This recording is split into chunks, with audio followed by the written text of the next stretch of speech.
social emotional skills are not an additional extra of education, but they are really the heart of 21st century education. And I also want to thank the city of Sintra, of course, for making this happen. It's not the first time that Sintra is a pioneer in the OECD. In fact, one of the very first meetings that developed the architecture of the PISA assessment was held right here in Sintra as well. And of course, the Foundation Gulbenkian for actually making this happen. And they are not just providing the resources, they were actually the first one who had the idea for Portugal to take part in this global study on social emotional skills. Social emotional skills are still at the margins of our discussions, but as I said, in the time of artificial intelligence, of big data, we need to think much harder about what makes us really human. How do we complement the artificial intelligence in our computers with the human knowledge, skills, attitudes, and values that will enable us to harness those powers? That is the big question of our time, not to educate second-class robots, but first-class humans. The kind of things that are easy to teach, easy to test, have also become easy to digitize, to automate, to outsource. We need to think harder about what those kind of skills are. And it is very difficult for schools to do. Now, education is an inherently conservative social enterprise. You know, as parents, we get very nervous when our children learn things that we didn't learn when we were young. And we get even upset when children no longer learn things that we felt were so terribly important for our lives. Teachers are more likely to teach how they were taught than how they were taught to teach sometimes. So that is the world in which we live, but the challenge for us is to educate young people for their own very different future rather than just our past. The world changed so much just about a decade ago when we all got these little devices, smartphones, into our hands. And then a few years later, the digital world, the virtual world, and the real world became together. And suddenly we got all connected. But this looks all so simple. Many things that used to be very easy in the past have actually become very complex. Think about something like literacy. Literacy in the past was about, reading text that somebody else had written. And when you didn't know the answer to a question, you could look it up in an encyclopedia and you could trust the answer to be true. Today, you look up something on Google and you get 100,000 answers to your question. And nobody tells you what's right and what's wrong, what's true and what's not true. The literacy of the 21st century is not about extracting knowledge. That was easy. It's about constructing knowledge, triangulating different sources of information, navigating ambiguity. It's a very different skill set, much more demanding for us today. And on the one hand, you can say, well, digital technologies connect all of us. We can collaborate, communicate, connect with everyone. That's true. But actually, digital technology also does exactly the opposite. Your Facebook friends are like you. They think like you. They look like you. Actually, it's much harder today to engage with people who are different from us, who think differently than us, than it was in the past. School used to be a place with great social diversity, but the digital world has built many silos between us. And we need to educate people to actually live in this world, to deal with complexity, to engage with people who are different from us. Now, we are all born with what Robert Putnam calls bonding social capital. We love our family, we like our friends, we work with people who we know really well. That is natural, that is born to us. But it takes an effort. It takes really good education to build the kind of bridging social capital, to trust others, to work with people who are different from us, to engage with diversity. Those are really important skills that we need to develop that are very, very hard to build. If you want to get a taste for this, this is the share of young people, 15-year-olds in the PISA study, who said that they feel really bad if they're not connected. And you can see it's more than half of Portuguese students now. Being connected has become like drinking water or breathing air for people, something that is really, really important. If you look at the time that people spend online outside school, that time has increased and sometimes doubled between 2012 and 2015. 3 years only, and a huge change in the amount of time people spend online. The virtual world has become the real world. That is the world in which we live, for which we need to learn. And that brings me to the ideas that we have developed at the OECD with many cities, many countries around the world, thinking about what is the knowledge, the skills, and attitudes of the future. When you think about knowledge, you first of all think about content knowledge, disciplinary knowledge, no? History, mathematics, science, and so on. But in fact, that content knowledge is now everywhere. You can look it up on Google, you can find it anywhere. Memorizing something and expecting that's going to help you later in life works less and less well. Because the world changes very fast, and because we can find that knowledge anywhere. What is more important these days is to think across the boundaries of subject disciplines.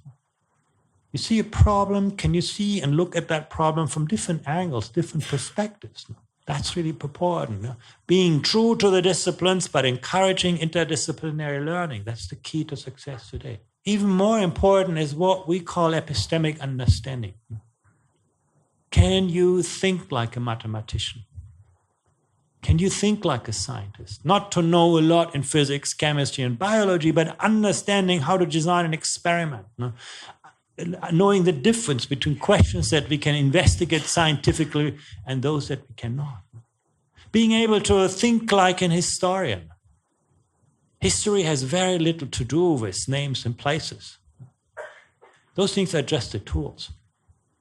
Thinking like an historian means understanding how the narrative of a society has evolved, developed, grown, and sometimes unraveled when things have changed. And what that means for the time in which we live right now. Can you think like an historian? Can you think like a philosopher?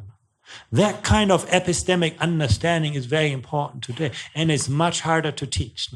Teaching educational content is relatively simple. Teaching people those kinds of thinking skills is really hard. But that's only half of the story, honestly, and third. The world no longer rewards you just for what you know. Now, Google knows everything. The world rewards you for what you can do with what you know, activating, mobilizing your knowledge.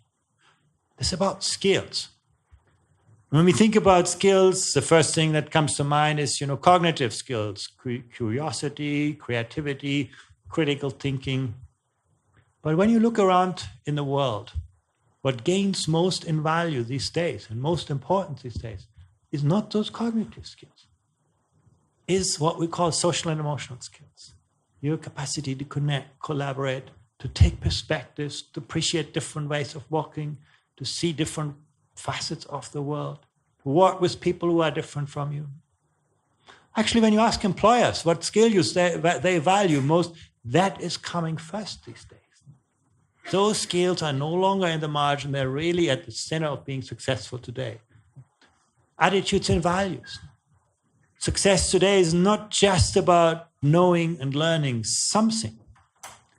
That is about our capacity to develop a reliable compass and navigation tools to find our way in this increasingly complex and volatile world. This capacity to navigate, to work when the world changed. No? Learning is one thing. No?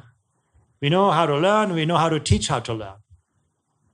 What is harder is to unlearn and relearn when the world changes.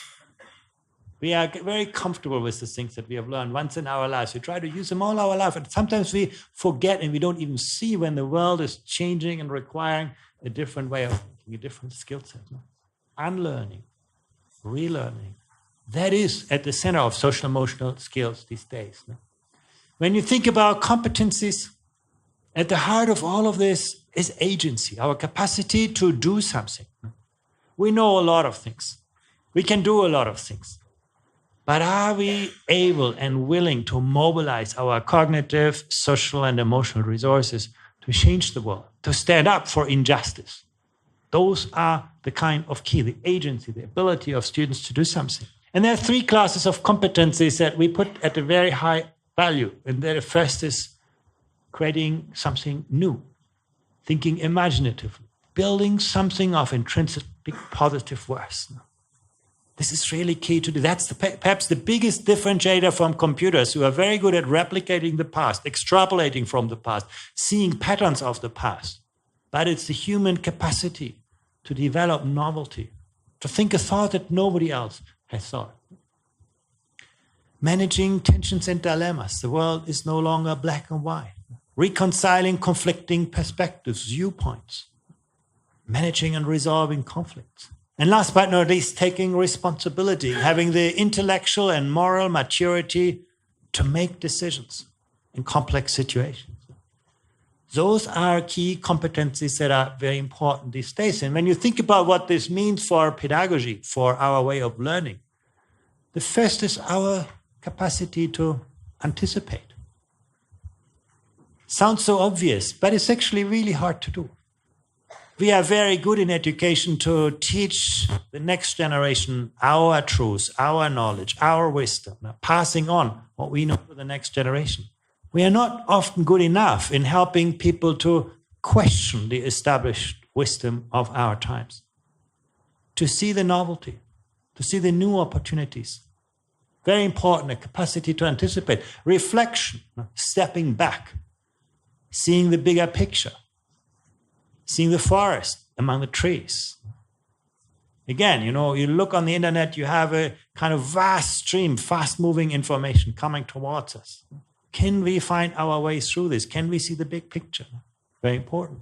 And then again, mobilizing action, doing something. That's the test of truth for anything in life. So those are ideas that are very important. You might think they are natural. They are still often quite rare in the way in which we learn. So you might think all of this is very theoretical at the margins. I want to show you some data that we derived from an early pilot that actually show that those social emotional skills have a bigger influence than you might think. Think about school marks that you get in language. No? We have looked at the marks that school children have received at age 10 and at age 15, and have asked ourselves, what predicts those marks? Now, when you think about language teaching, you think about the number of language classes that we give. No? We found actually some relationship between the amount of language classes that you have and language skills, but a lot less than you thought.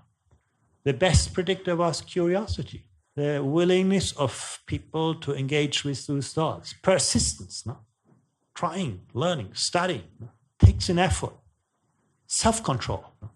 Setting learning goals, managing your learning. No? Those social emotional skills are very important. Then self-efficacy, our trust in our abilities to do something, no? The willingness to invest effort. And that's something, when I look at the PISA results for Portugal, once we ask students, what makes you successful in mathematics? And the majority of Portuguese students said, oh, that's very clear. That's about talent. No? If I'm not born as a genius in math, I'm going to study something else. But what does this really tell us? It tells that students don't trust themselves. They basically think the school is just sorting them. Some are going to be successful, the talented one, and the others are not going to be successful. And that's in a way what the school system is telling them every day. If you're not going to be successful in mathematics or somewhere else, we're going to let you repeat the school year, or we're going to send you to another school. Sort of the idea that failure ends up with the student. If you ask that same question to a student in Singapore or China, 9 out of 10 students tell you, if I study really, really hard, I trust my teacher is going to help me and I'm going to be successful. And when you look at the school system in these countries, there is no possibility to repeat the school year. There's no possibility to go to another school. You as a student, you as a teacher, you work together to make sure that every student is going to be successful. Teachers teach a lot fewer hours than teachers in Portugal. Chinese teacher teaches between 11 and 16 hours per week. But they actually work more hours than a Portuguese teacher, even more hours. They spend a lot more time individually with students, trying to help those students with difficulties to become better. Trying to work with students with special talent. At the end of the day, it changes the mindset of students. That's about social emotional skills. In the case of the Singaporean or Chinese students believe in themselves. They know that if they invest their effort, they can succeed. And in life, that is critically important today. You can do really well in school. If you do not believe that learning is going to change your life, you're not going to invest the effort to actually where the next thing comes from. Now you say, well, that may be a very specific feature of language. No? Let's do the same thing. Let's do the same thing in mathematics. You can see what predicts mathematics best. Persistence. Math is actually about, investing effort, investing energy. Curiosity. Once again, mathematics is not a boring subject of formulas and equations. It's a way to understand the world, to model the world, to structure the world if we teach it well. No? And you can see, again, self-efficacy comes out important. Science. Again, curiosity comes first to succeed in science. Again, when you ask fourth graders in Portugal what they think about science, they're all really enthusiastic. Students in primary school all love science. Trying to understand the world, experimenting, playing, really seeing how things work. You ask those students at the age of 15 years of PISA, they all hate science. Science has become an abstract world of formulas and equations written somewhere on a board, and something that has nothing to do with the nature of science. So curiosity, persistence, self-efficacy, critical thinking. No? Something that you didn't see in language, didn't see in math. Math is not so much about critical thinking. Math is a pretty predictable kind of world. But in science, critical thinking is really important. Science is about, investigation, trying to understand things, dealing with conflicting theories, things that are not so clearly structured. But once again, science has something to do with the number of hours you teach, but a lot more with the kind of social emotional skills that are underpinning this. Art. Here you would have probably tipped on creativity. Art has a lot to do with creative thinking and creativity as such. But again, persistence is very important. Art actually is something that requires a lot of discipline, a lot of self-discipline, a lot of trial and error, and again, self-control, being able to sort of, engage with the task very deeply. I can go on. Health of people. You think health has to do with, social demographic characteristics, being born in a poor family, wealthy family, parental education, income. Yeah, those things matter. But actually, the social emotional skills are the biggest predictor for the health of children. Their willingness to take responsibility for themselves, their willingness to, see themselves in the bigger picture, be aware of themselves. All of those are important predictors for the health of people.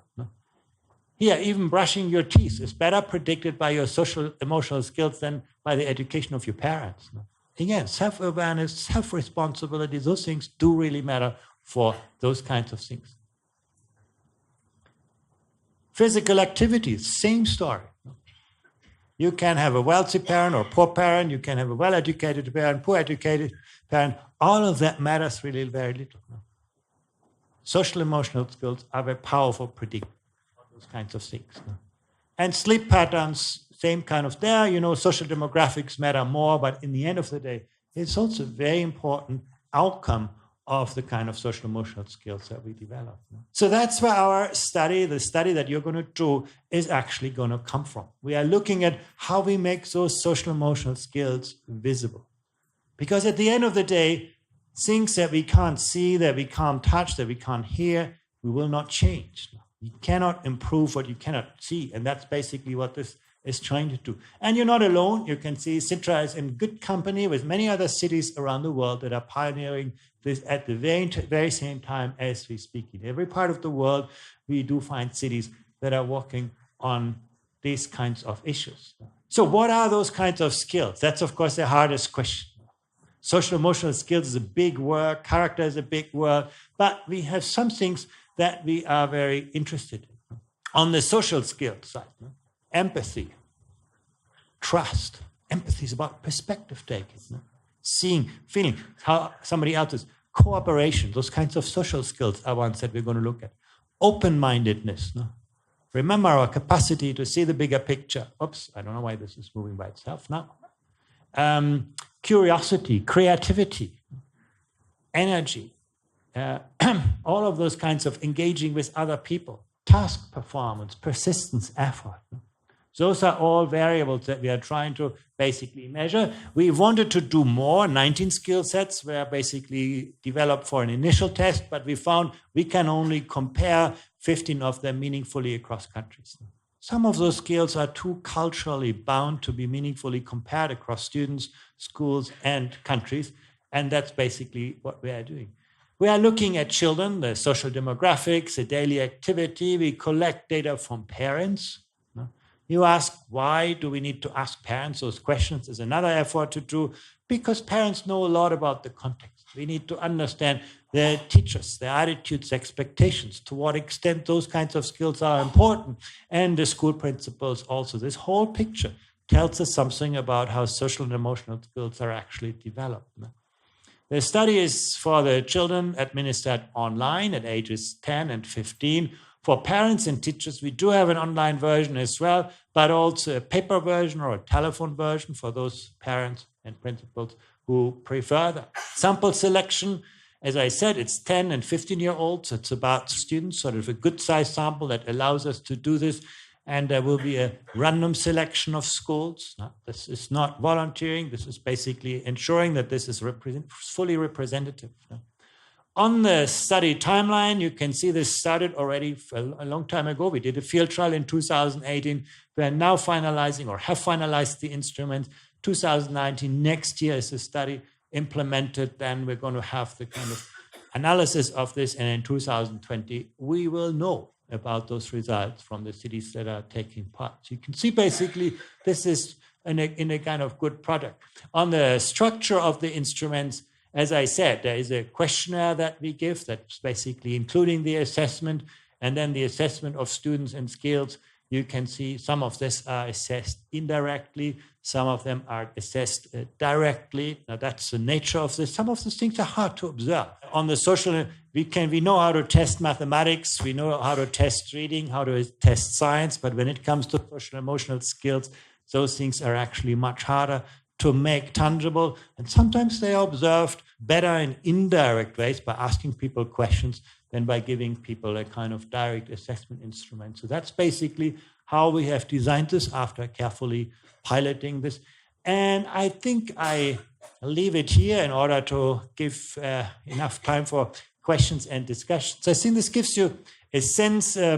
If we can share the presentation later on, where you find a more detailed description of the instruments that we use for students, teachers, principals, and parents. But that's sort of an idea. And we do have really good evidence. You saw some of that in the importance of those skills for success in school.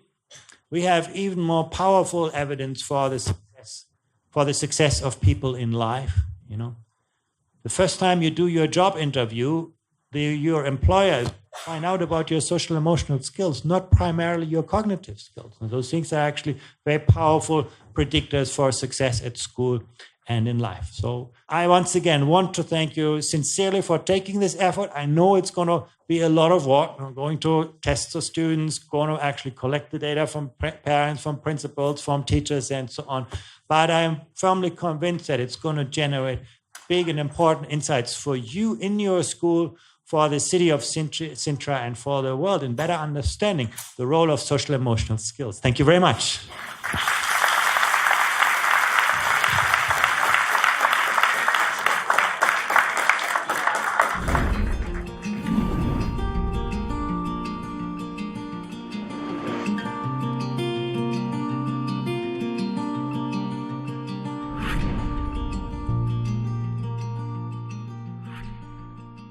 Good afternoon. What do you think about the system of education in Portugal? Well, look at it this way. First of all, Portugal has seen enormous progress. I think it's still a long way to go. You can see this in international comparisons. But Portugal is one of the most rapidly improving school systems on our PISA comparisons, on many international comparisons. I think it's in a good path.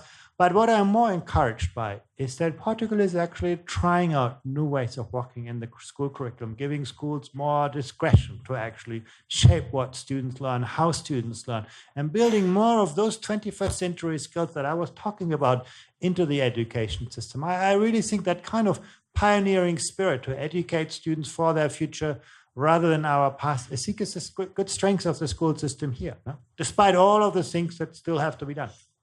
I used to work for the OECD, and I know your personal story. I think for the students, it would be amazing if you could share a little bit your experience with the support your parents gave you in keeping you on the scientific track, and on how your inner voice is important as a student to stay on your goals. I think it would be something interesting.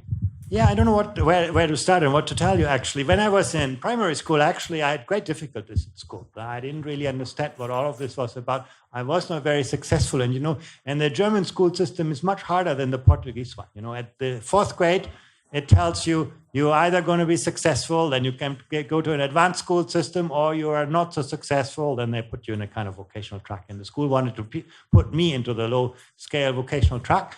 Luckily, I had my parents were very interested and very keen for me to have a good education. So they insisted with the school that I could go to the advanced track. And then, later on, I understood what learning really meant in school. And interestingly, I didn't learn this primarily in the school. Actually, I learned this. I played violin, and I played in the German orchestra. And that's actually where I learned how to learn. I was actually in an environment with 100 other children, and there I learned what it means to be persistent. You have to try, practice, to be open and aware of others. In an orchestra, it doesn't matter what you do by yourself. It matters how you play with others, listen to others, engage with others. And so being able to develop those kinds of social skills, the willingness and capacity to learn, practice. In school, when you get a bad mark, you know that the teacher puts your kind of note back into the trash afterwards. It has no implications for the real world. While if you play in an orchestra, really, it does matter, whether you have practiced or not. People are going to see that and listen and so on. So actually that brought the world of learning to me. And then later on, actually in school, I had no difficulties. I was finished as one of the best students in the city. And I think a lot of that came from what happened around schools. And I hope in the future, schools will not, put these things in the margin as extracurricular activity, but really see that they are the ones that eventually shape our success. Considering kind of the idea of co-creation of knowledge, I'm quite curious, and obviously I don't know the ins and outs of this study, but to what extent the questions and the surveys you're going to be doing have been designed working in collaborative with the schools and with the parents and with the students. And how did you cope doing that when you have so many different countries? So this is what makes the work of the OECD really rich and powerful. When we design a framework like this, we don't start with universities or academics. We actually put together those people who have to make this work in practice. And I can tell you, the 2030 framework that I presented here, we had students from Portugal who were amazing in a way, and they taught us a lot about how students learn and how do students learn today in today's world. Sometimes, listening to people at the front line, the students, the teachers, the school leaders, tells you more than what we learn just from the academic world. And then in a second step, we're trying to build a science around this. But the framework that I presented here really comes out of practice, out of people who have to make those things work. Doing this across countries sounds very difficult. It is difficult, but some things are easier to do in a global context than in a local context. If I put 5 people from Portugal into the room here to discuss these things, you get 7 opinions. You get probably a lot of debate because people bring their own kind of experiences into this. If I put students or teachers or principals from Portugal together with people from Hong Kong and from Russia and from the United States, people are willing to make the kind of compromises that they might not make in a very local context, and to discuss things in much more general terms. And actually, I think we have been able, for example, if you develop an assessment in Portugal, you will have the mathematics people who will tell you, you need to do all of these things, and the science people telling you need to do all of these things because they have consequences for students. You do that in a global context, and people are much more willing to see the bigger picture, to see the broad range of things that are going to be important. And people are also learning from each other. You know, we had something when we did our first assessment of social skills in the PISA context in 2015. We tested collaborative problem-solving skills. And we knew from the previous PISA assessment, when we tested individual problem-solving skills, that the Japanese and the Chinese were doing really, really well on the individual problem-solving skills. When we tested collaborative problem-solving skills, we found that the Japanese were even better on the social skills than they were on individual skills. And the Chinese were very good on individual problem-solving skills, but very bad on collaborative problem-solving skills. We learned that, and the world learned that. So countries can learn from each other. And then, of course, everybody became so interested. Why are the Japanese so good on social skills? And the answer is because all of the learning is collaborative. The stronger students have helped the weaker students. The students cook the meal together with the teachers in lunchtime. They clean the classroom at the end of the school because it's all of them doing things together. In the China, it's all competition. You have to be better than your neighbor. In the end, you get the exam, you have to show, That's the culture of schooling. And you don't learn this in the national context. You learn that by actually walking across borders. So, yeah, it's difficult, but in some ways also easier. Do you think that to be a great person, you need to have great results at school? No. I do believe particularly those social and emotional skills are going to be very, very important for our future success. Whether you can think for yourself and work with others is going to be important in so many contexts, at work, but not just at work, also in life. Personally, I think many people discuss the future of work. Robots going to do everything for us, and there's nothing left for humans to do, so we can all relax and so on. But actually, whatever's going to happen with the world of work, life will continue to become more complex. Social interactions with people, the way in which to cope with change, the dynamics, all of that will require a great level of skills. Now, we can see, for example, from our data at the OECD that the knowledge and skills that you have are not only a good predictor for the kind of job you're going to get and the money you get, but they're also a very powerful predictor for the level of trust in our societies, for our willingness to contribute to society, to volunteer. All of those things are actually quite closely related to particularly the type of social emotional skills that are highlighted here. So, yeah, I think, our schools today are going to be our society tomorrow, and our economy too. We are very honored to have you in Sintra, and I think this afternoon it was very, very important for us. Thank you very much. And thanks to you.